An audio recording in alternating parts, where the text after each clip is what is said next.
Meeting to order. The regular council meeting for Monday, March 27th, 2023 at 6 p.m. And just note that this webinar will be recorded and published to the city's YouTube site. Item number 1, adoption of minutes. We have the 1.1, the Governance and Operations Committee meeting, which was held on March 13th, 2023. And item 1.2, the regular council meeting that was held on March 13th, 2023. The recommendation is that the minutes of the Governance and Operations Committee meeting and regular council meeting, both held March 13th, 2023, be adopted as circulated. Councilor Wilson and Councilor Butler, all those in favor? Any opposed? Carried. Item number 2. Public question period. Anybody got any thoughts? Just state your name and your address like usual. Morgan McAvoy, 4th Avenue. I talked to Sandy this morning just about how to apply for the proclamations, and I was too late for tonight because I just thought of it today, but I just wanted to make an observation that Christians make up 63.2% of all religions in Canada, and somewhere around 45 to 52% range of all trail lights identify as Christians. So I just wanted to, since I didn't have time to do the apply to you guys to do the declaration, I just wanted to declare and proclaim that the week of April 2nd, starting with Palm Sunday, including Passover and Good Friday, ending on April 9th with Easter Sunday, as Holy Week in Trail, which is the time of the Passion of Jesus Christ, where Christians celebrate the death, burial, and resurrection of Jesus Christ. And next year I'll do it officially. I'll do it writing officially and see if you guys will do it as an official proclamation. Okay?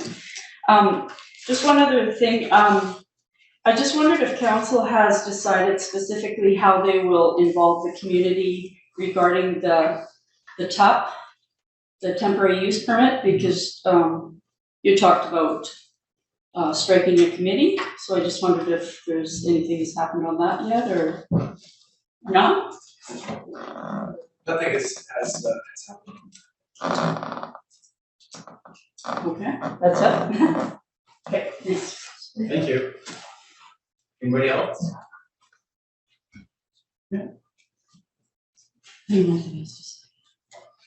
Okay, on to item number 3, communications. 3.1, building bylaw contravention for 486 Rossland Avenue.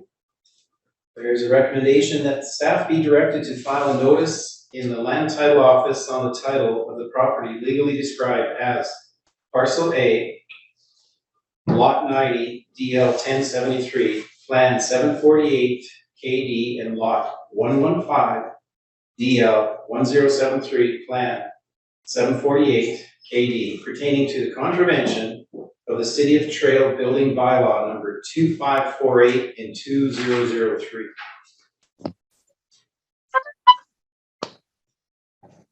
We have, does anybody want to make a motion first, or do we? We'd like to have him do an introduction, and Okay. we also have Mr. Lowell online, so after I do the introduction of the staff report and the materials before you, we can then call on Mr. Lowell if he has any information he wishes to share with council. And so the building bylaw contravention of 486 Rossland Avenue, there is comprehensive reporting that was prepared and included with your agenda packages. The property owner of 486 Rossland Avenue, Mr. Casey Lamole, constructed alterations to the commercial building, including sleeping quarters and a rooftop deck or patio on the property without obtaining a building permit as is required by the city's building bylaw. In August 2022, a stop work order was first posted at the subject property when the construction of the rooftop deck patio with guardrails was observed without the benefit of a building permit. And I know that Much information has been shared with council by Mr. Lamole, and he talks about the fencing atop the building. So when we make mention of the guardrails on the building, we are meaning one and the same thing. When there is any potential for a fall, the BC Building Code refers to that structure as a guardrail. Back in August 2022, Mr. Lamole was notified of the requirement to apply for a building permit, including the requirement to submit detailed drawings for the construction. At that time, Trail City Council also considered that the fence panels that had been erected there as part of the guardrail created a hazardous condition. We didn't know about it, the condition of the construction, and council issued a remedial action order under section 73 of the community charter, requiring the owner to cease the construction of the deck and to remove the construction material until a building permit was issued. The conversations between the building official who was assigned the file and Mr. Lamole then took place. It is understood that Mr. Lamole was seeking the information he would be needing in order to have that fence materials permitted under a building permit, and what sort of drawings would need to be submitted to gain that building permit. At that time, after the remedial action order was issued by the previous council, it's understood that some of the metal panel materials that were used in fence construction were removed. So that did solve some of the concerns around the hazardous condition that was presented there. Then in November of 2022, Regional Fire Service conducted their annual inspection of the premises. It is a commercial property. They go annually, and during that inspection, they observed that 3 sleeping rooms had been added within the attic space. And the photos that they took that day were shared with the Regional District Building Department. There were concerns around life safety. There were fire violations that were noticed, and building code concerns as well. So at that time, the stop work order, do not occupy order was posted. It was in December 2022 by the building department, pertaining to the creation of the additional sleeping quarters, observed plumbing installation, and the rooftop deck or patio construction, all of which was commenced without the required building or plumbing permits. Because there were also multiple violations of the building code related to the unpermitted sleeping quarters and some concerns around life safety, the do not occupy order was deemed necessary.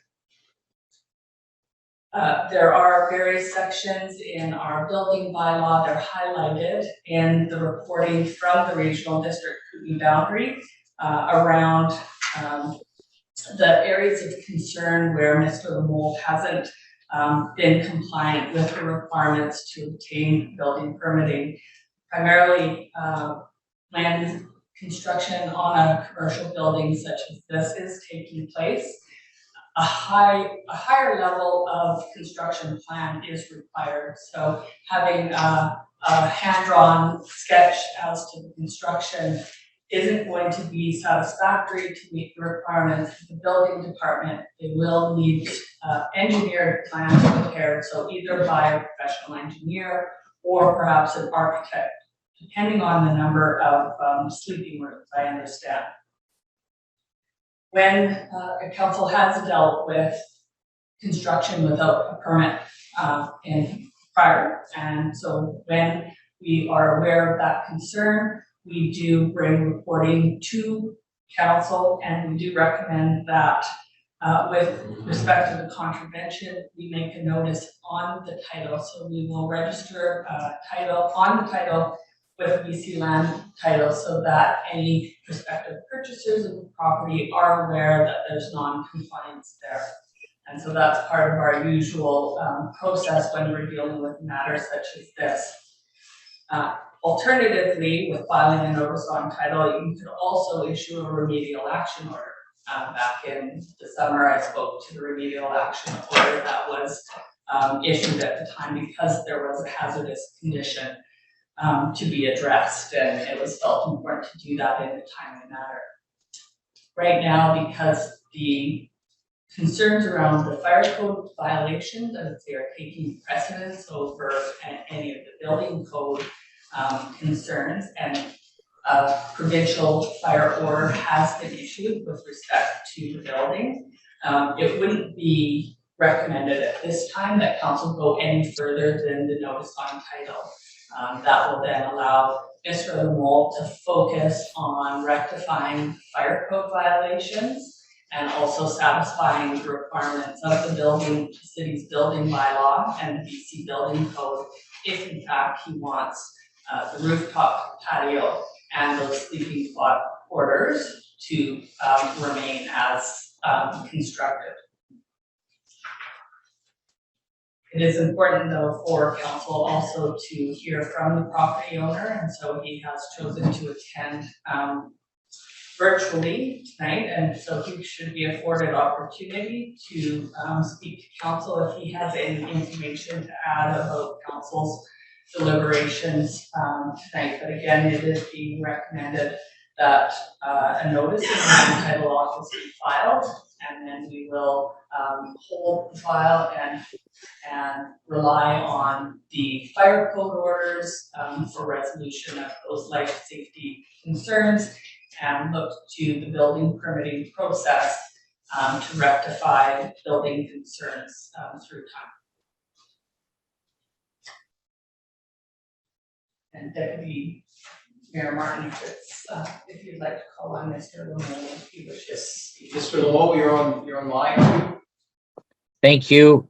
Can you hear me okay? Yes, we can. Thank you, Mayor and Council.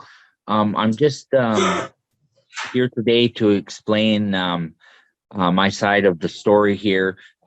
Middle of last year, I had a fence on the roof that became a bit loose. So I was ordered to take it down, and I took it down, or actually, I didn't take it down. One of my residents in the building took it down, and I was concerned at that time because there's no fence there of someone falling off the roof.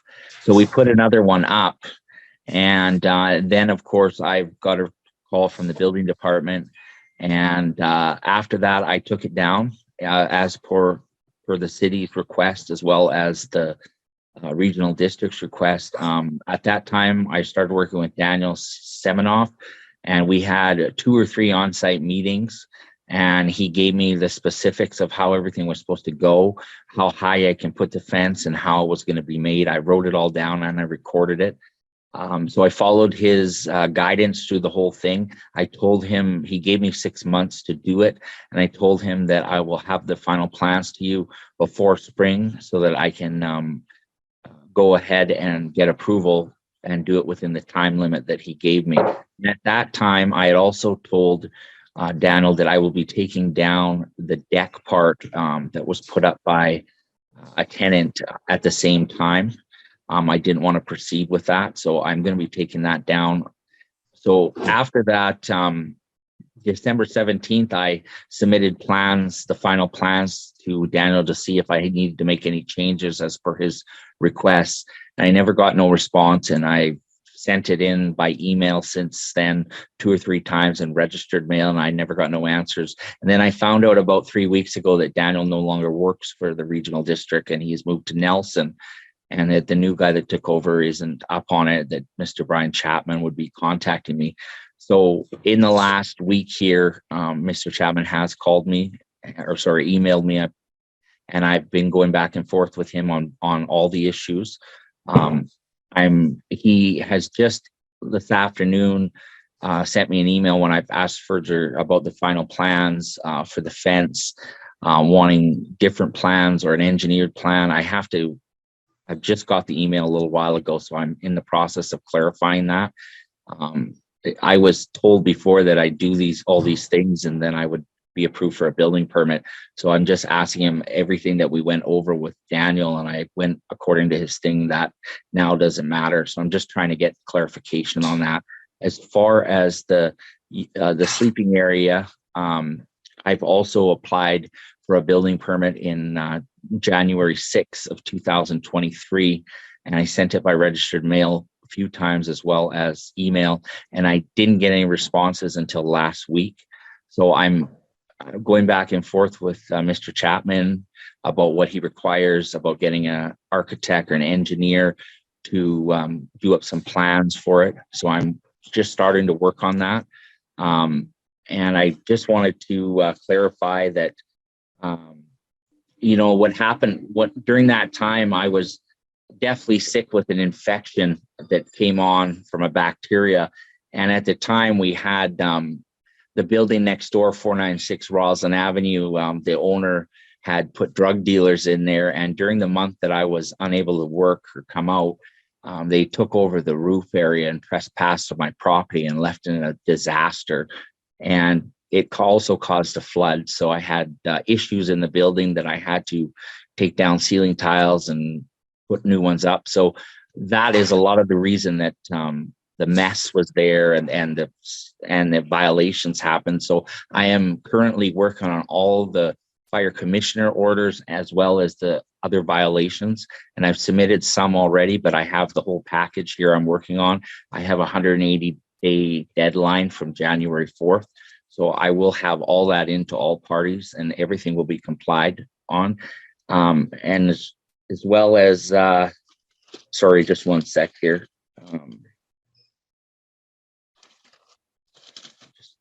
Sorry, just one second. I guess that's pretty well what I wanted to say, that I'm doing everything I can to rectify all the situations. And now that I'm communicating with the building department, I will keep going forward for the application process. Thank you, Mr. LeBeau. Mr. President, do we open up for questions or do we move over to the recommendation? If any council members have questions for Mr. LeMole, it would be appropriate for you to ask them of him at this time.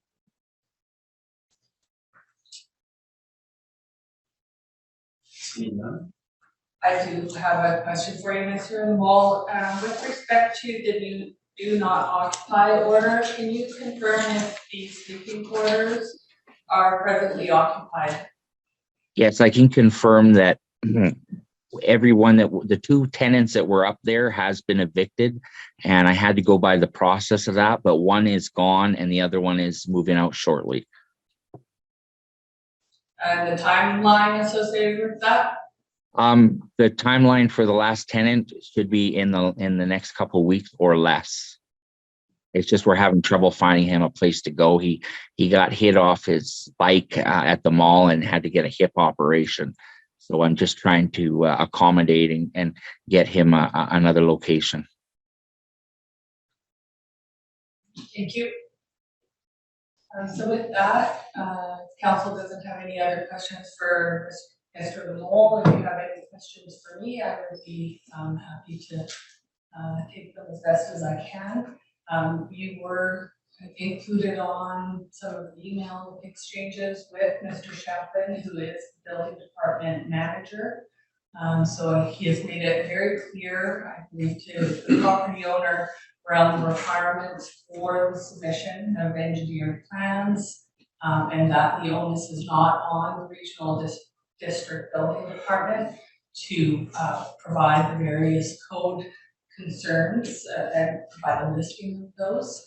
And so with that said, despite the efforts that Mr. LeMole will be making, recognizing that the deadline for compliance with the fire order is 180 days, and then the preparation of any engineered drawings for the plans that he hopes to undertake there at the building will take some time. It is still being recommended that staff be directed to file a notice in the land title office on the title of the property pertaining to the contravention of the City of Trail Building bylaw. We have somebody moved that and seconded it, so. All those in favor? Make an Oh, question, sorry, I apologize. Can I make an amendment to the motion? Yeah, Like to make an amendment to the motion.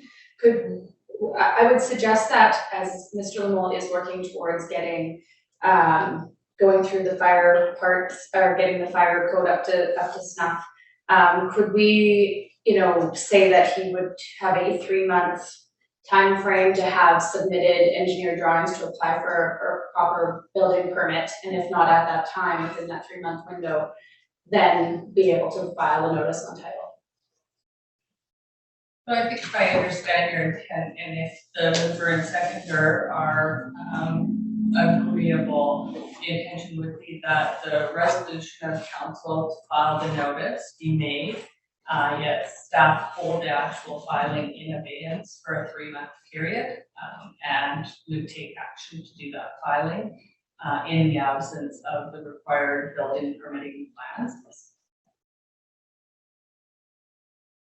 So we could consider that a friendly amendment if the mover and seconder are satisfied with that. yes. Yeah.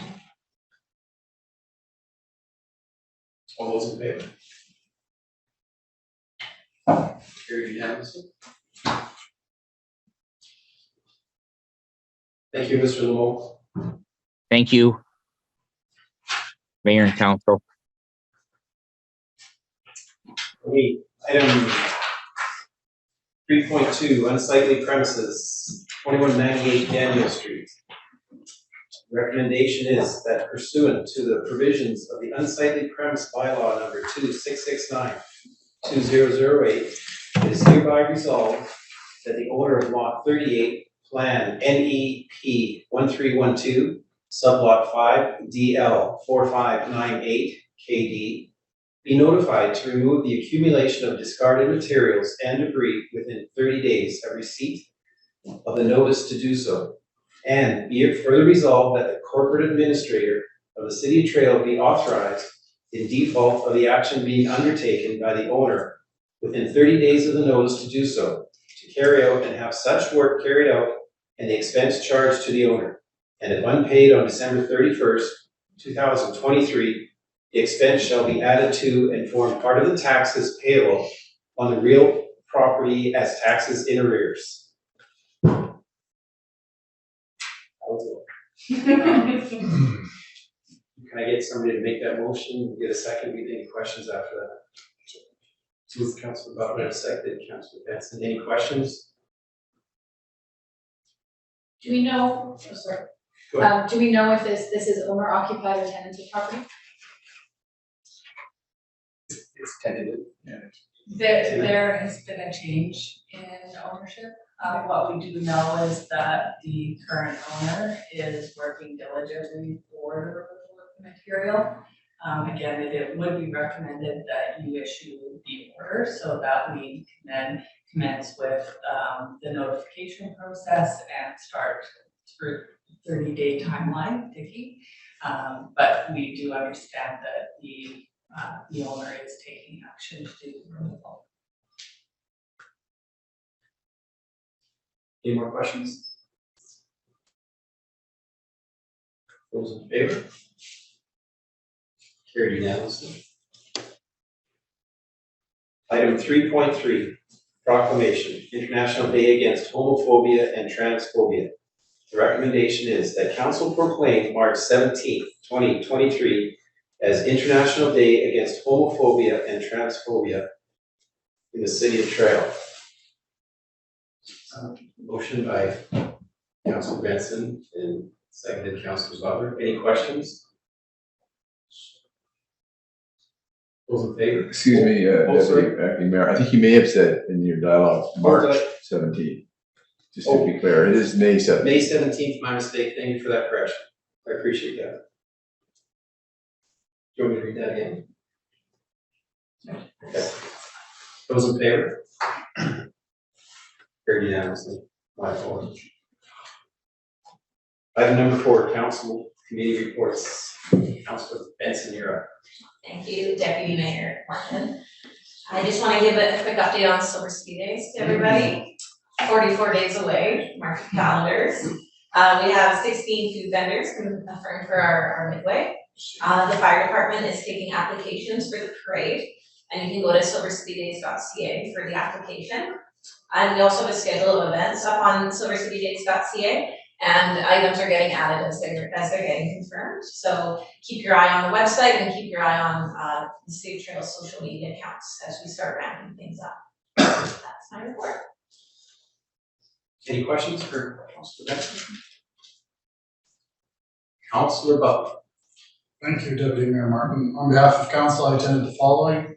On the 16th, I attended the LCC TDS monthly meeting. Also on the 16th, I attended the Chamber of Commerce Business After Christmas at the Bonita Plaza. And lastly, today I attended, along with most of council, a lunch and learn that was presented by the Trail Environment Health Committee, which I extend my thanks for their continued efforts to bring about a healthy environment here in the city of Trail.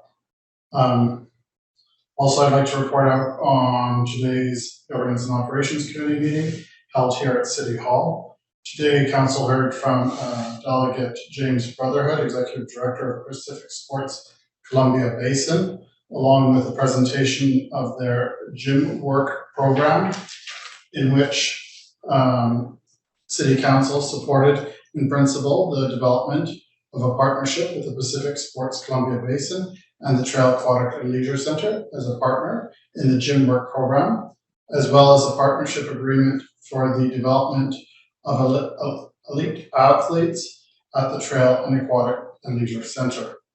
Council also considered and approved the request by Ferrero Foods and Starbucks to allow for the exclusive use of up to 8 metered parking stalls at a cost adjacent to the property at 850 Farrell Street.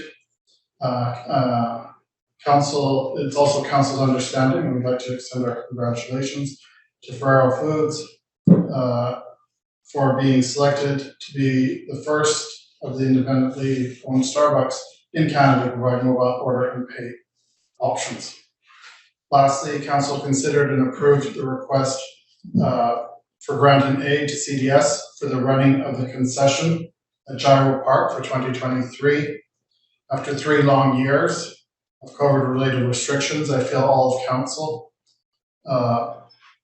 is thrilled to have this local landmark operating again this coming year. Tentative opening dates for event weekends in May and September, with extended hours in June, and then full operations in July and August. That was the end of my report. Thank you. Any questions for Councilor Butler? Councilor Cashel. Nothing to report, Deputy Mayor Martin. It's okay. So Hanson, you're up. The only thing I've got to report was alongside you guys today at the Trailhouse and Environment Committee meeting to acknowledge and understand what the Trailhouse and Environment Committee and the program does. And it was so nice to have everybody around the table with an understanding of the great work that our partners in government, tech, and Province Interior Health and committee members, community members have for this great program. So that's all I have to report. Thank you. Any questions for Councilor Hanson? Councilor Wilson?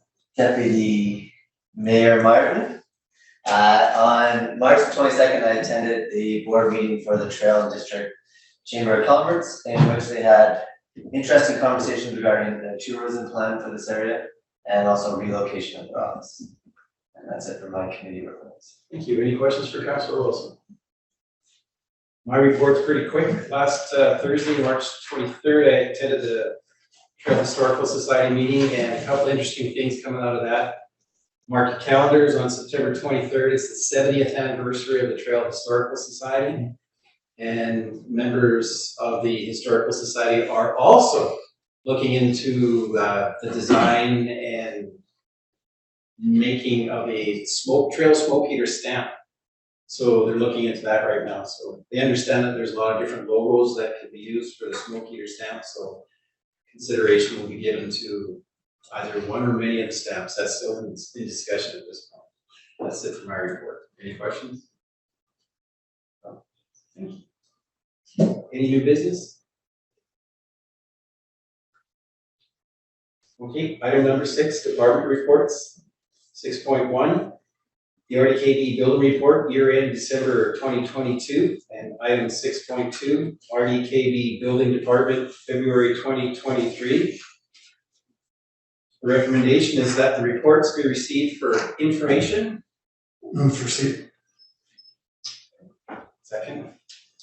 Councilor Butler and Councilor Wilson. All those in favor? Carried unanimously. Item number 7, adjourned. Oh, sorry. Oh, so we've got the ready grants. Oh, I. We do have a late. We do have a late, my apologies, to you, Mayor. So I believe Mr. McClure is going to step council through the Columbia Basin Trust Community Initiatives Granting Review Process. We covered on Supervisor. Now I sent this out for council today, so again, you had the presentations. Council had their own spreadsheet and ability to allocate based on what they liked in the presentations or other components of the applications that we received from all these organizations. Understanding that council has $128 and $330 from CBT, thank you CBT, to be able to provide to our great community partners here. But we had over $206,000 in assets. So council was sent away with the difficult decision on how they would, I guess divvy up the money would be the best way to say it. So council did that, provided those spreadsheets back to myself, and this is the tabulation, collation of what's happening. So again, trying to give an example of what has happened. If there was 7 votes for a property, means every single councillor voted and put some money towards that project, then I would look at the amount. So say the ask was 10,000, and 3 councillors said, yes, I want to give them 10. 1 councillor said, I would like to give them 3, and the other 3 said, I would give them 5. What I would do is I would say, we know that we have at least 4 councillors that would have given at least 7,000. So that's the number that I placed in that folder for today. Now again, this is council's opportunity to, if they don't like what they see on these allocations, to talk amongst each other or make rationale as to why you might change. Now, the great job that you have done, you're still $9,500 oversubscribed based on what council has provided. And we need to get that down to the 128, 330. So I'm able to listen to council and take your direction and start to adjust. And when we by the time we finish, we will need to have a balance of 0.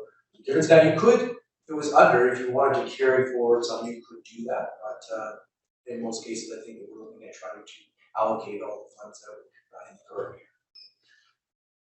And again, just to be also clarified, I kind of cut the line off at 4. So if you didn't even have 4 people vote for you, then the other ones, there's only a couple that didn't get that full amount of votes. So I didn't put any funds in for those ones, even though there was a couple of votes for them, just because they did not meet sort of that over 50% request for voting.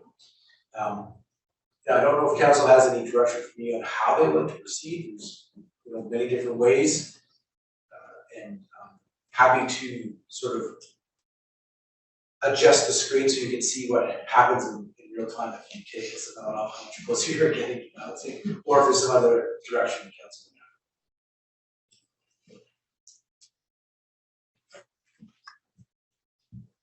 would have. Councilor, go ahead. Seeing that it's such, we're almost spot on with only having a difference of $9,500 and $9 difference, I would propose that we ask CM Clerk to simply reduce everyone's portion of, I'm gonna say this wrong, but a proportional value of how much they've asked for. Does that make sense? Well, it does, but you just tell me how to do But this. you can't do it in live time, I know, because everyone's so magic. But I hear what you're saying. You understand what I'm saying? I understand what you're saying. So you're saying, okay, what we'd like to see is that based on what the 128 is, divided by that, whatever percentage is, subtracting that amount by. So a smaller amount will have a smaller amount taken off, Yes. a larger amount will have a slightly larger amount. If that's a fair option. I don't know where council's at with that, unless they wanna strikes anyone else from. Does anybody else have any thoughts on this? Need a Ask- motion for Ask that? CBT for some more money. Yeah, We're almost there, just 9,000 more. And that is a very fair thought process, and I don't know, I'm not gonna get any more complicated, but do you want that to fluctuate between those that got less votes and more votes? I would propose it, yeah, across the board. Do you need a motion? I think that it would be good for me to have a motion that staff be as long as I'm gonna have to check my math afterwards, but that CAO is requested to allocate out based on the percentage of funds allocated to reduce it to balance to zero, and then supply those numbers to see. Did that make any sense, Professor Bigheisen? You probably get very pretty unspoken. I might phrase it slightly differently, but if we, I actually really appreciated Councillor Butler's wording being, reducing all proportionately, so if I can build that into the motion, I think we know what the intent is, and just in closing though, did you say, and that you then provide the reporting to the CBT? I didn't quite catch. Yes, that's exactly, so once that is completed and we're at zero, that the grant allocation for 2023 be provided.